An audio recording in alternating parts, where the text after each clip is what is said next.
In Shanghai, a small yacht caught fire and jumped over to an even bigger one.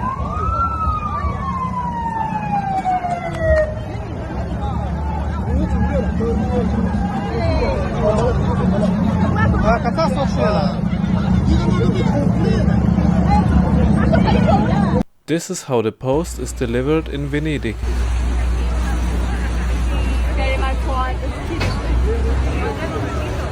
This jungle speedboat is made of wood.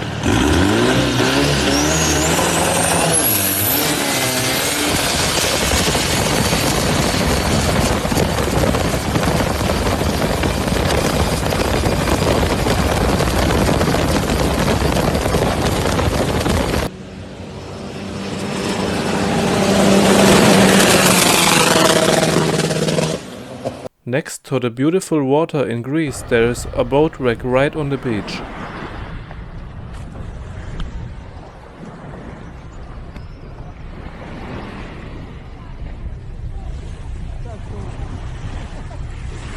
Thank you for watching and see you next Sunday.